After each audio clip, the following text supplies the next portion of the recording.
सरकार ने पॉर्न पे प्रतिबंध लगाने के लिए कई वेबसाइटों को बैन कर दिया, लेकिन इसके बावजूद भी पॉर्न इंडस्ट्री किस तरह अपने पैर पसार रही है, इसका एक जीता जागता उदाहरण नोएडा से ही सामने आया है। दिल्ली एनसीआर की कई युवतियां सोशल मीडिया के माध्यम से उनके साथ में संपर्क किया जाता था। ईडी की टीम जब वहां छापा मारने के लिए पहुंची तो वहां 3 लड़कियां मौजूद थी। क्रिप्टो करेंसी में ये भुगतान करते थे। आशंका यह है कि अब तक ये 500 से ज्यादा जो युवतियां हैं उनको हायर कर चुके थे। 5 साल में क्या ऐसा कभी नहीं हुआ कि इनकी कभी शिकायत ना हुई हो? क्या 5 साल में कभी ऐसा नहीं हुआ कि पुलिस को पता ना चला हो?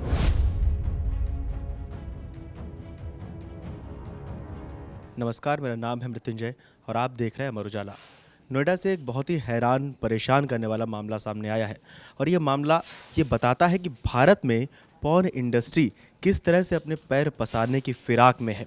पूरा मामला क्या है, पूरी कहानी क्या है, पूरी घटना क्या है, इस पर जानकारी देने के लिए, तथ्य बताने के लिए हमारे साथ मौजूद हैं हमारे वरिष्ठ सहयोगी वरुण जी। उनसे बात करते हैं और जानते हैं कि नोएडा में किस जगह का ये घटना है, क्या हुआ है, पूरी बात क्या है। वरुण, क्या पूरा मामला है? देखिए मृत्युंजय, ये जो पूरा केस है ये बहुत ज़्यादा अजीब केस है। अमूमन सरकार ने पॉर्न पे प्रतिबंध लगाने के लिए कई वेबसाइटों को बैन कर दिया था। कई नियम, कठोर नियम बनाए गए। कई बहुत कठोर नियम बनाए, कई वेबसाइटें बैन कर दी गई। अभी भी ये स्थिति है कि आप जो अमूमन जितनी बड़ी वेबसाइटें हैं जिसको पूरी दुनिया में माना जाना जाता है वो सब भारत के अंदर में बैन कर दी गई हैं। लेकिन इसके बावजूद भी पॉर्न इंडस्ट्री किस तरह अपने पैर पसार रही है, इसका एक जीता जागता उदाहरण नोएडा से ही सामने आया है।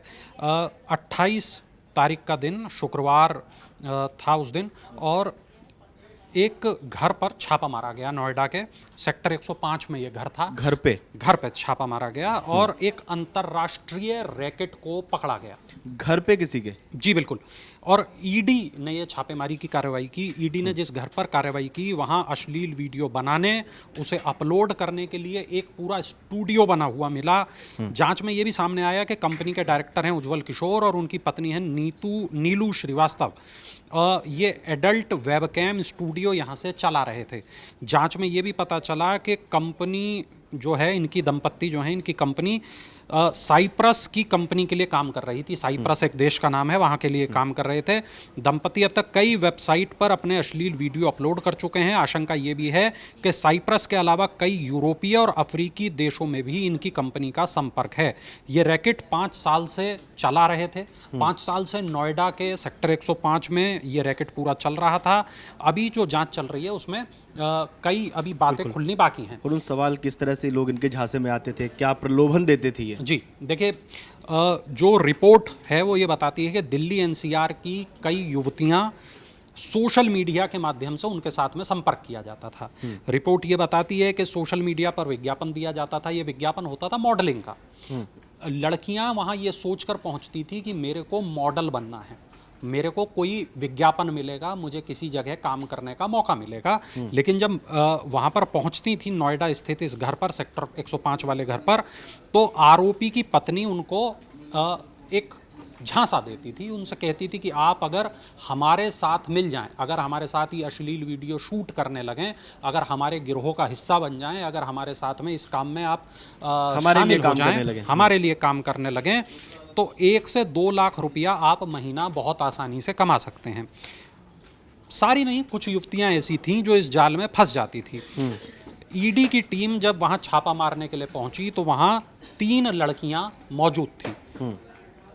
रिपोर्ट ये भी बताती है कि इन्होंने 500 युवतियों को अब तक हायर कर चुके हैं ये लोग। ये सिंडिकेट लड़कियों का अलग अलग काम में इस्तेमाल करता था। जिस हिसाब से ये एक्ट करती थी उस हिसाब से इनको रकम दी जाती थी। जैसे आधा चेहरा दिखाते हैं तो अलग रकम दी जाती है, पूरा चेहरा दिखाते हैं तो रकम अलग है। अगर फुल जो न्यूड है उसमें जो कैटेगरी है उसमें रकम अलग है। क्रिप्टो करेंसी में ये भुगतान करते थे।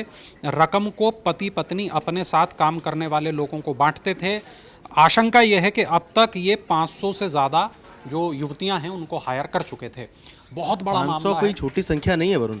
और यदि इतनी बड़ी तादाद में ये जो वीडियोस बन रहे थे कौन कौन सी वेबसाइटों पे अपलोड किए जा रहे थे, उनमें से कितनी वेबसाइटें ऐसी हैं जो भारत में एसेसेबल हैं, कौन सी वेबसाइटें ऐसी हैं जो भारत में बैन है। दोनों ही बात हैं, जांच होगी, पता चलेगा कितने लोग शामिल हैं, कितना बड़ा रुपया शामिल है, क्या कुछ इसके अंदर शामिल है मृत्युंजय, ये भी पता चलेगा। लेकिन जो एक बड़ी खबर है वो इसमें ये भी है कि ये जो रैकेट का सरगना है सेक्टर 105 में जिसका घर है, ये रूस के सेक्स सिंडिकेट का हिस्सा रह चुका है ये व्यक्ति, और भारत में इसने अपनी पत्नी के साथ अश्लील वीडियो का ये रैकेट शुरू किया। पहले आरोपियों ने फेसबुक पर पेज बनाया, जब इनके पास युवतियां आने लगीं तब इन्होंने रैकेट को आगे बढ़ाया और अलग अलग सोशल मीडिया प्लेटफॉर्म पर ये लोग सक्रिय हो गए। रिपोर्ट ये भी बताती है कि गलत तरीके से सोर्स इनका सोशल मीडिया प्लेटफॉर्म ही था लोगों को अट्रैक्ट करना। बिल्कुल। रिपोर्ट ये भी बताती है कि पर्पस कोड देकर इन्होंने अपने खातों में विदेशी पैसा लिया, बैंकों को विज्ञापन मार्केट रिसर्च से लेकर जनमत संग्रह के नाम पर गलत तरीके से पर्पस कोड दिए।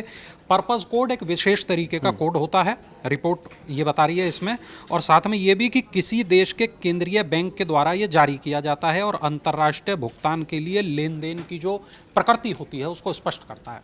तो देखिए ये जो पूरा रैकेट है इसमें दो चीज़ें हैं, एक तो ये कि ये धन शोधन से जुड़ा हुआ मामला है, यहाँ पर पैसे का बहुत बड़े पैमाने पर लेन देन हुआ है, चूंकि इसमें ईडी इन्वॉल्व्ड है तो यहाँ पर ये बात हमें पता चलती है कि ये पैसे को गलत तरीके से इधर से उधर करने का मामला है। बिल्कुल। दूसरी बात विदेशी मुद्रा जुड़ी हुई है, विदेशी मुद्रा इसमें जुड़ी हुई है। दूसरी चीज जो इसके अंदर है वो ये कि किस तरीके से भोली भाली लड़कियों को मॉडलिंग के नाम पर देह व्यापार में, बल्कि मैं कहूँगा कि अश्लील वीडियो बनाने के काम में धकेला जा रहा था।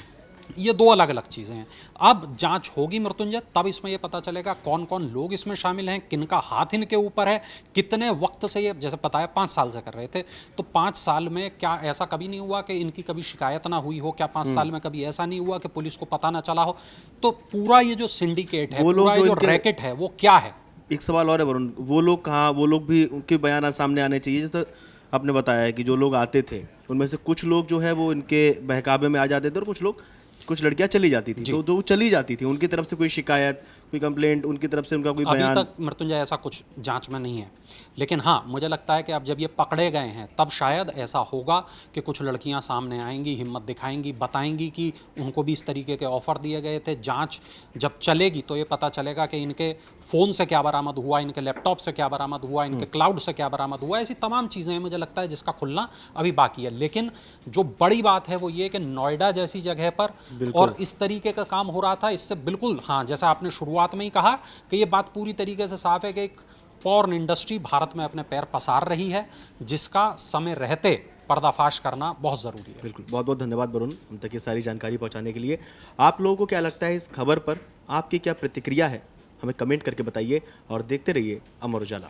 अगर आप ये वीडियो YouTube पर देख रहे हैं तो हमारे चैनल को सब्सक्राइब कर बेल आइकन दबाएं, और Facebook पर देख रहे हैं तो हमारे पेज को लाइक करें। 8 मिलियन प्लस सब्सक्राइबर, आपके इस भरोसे के लिए बहुत धन्यवाद।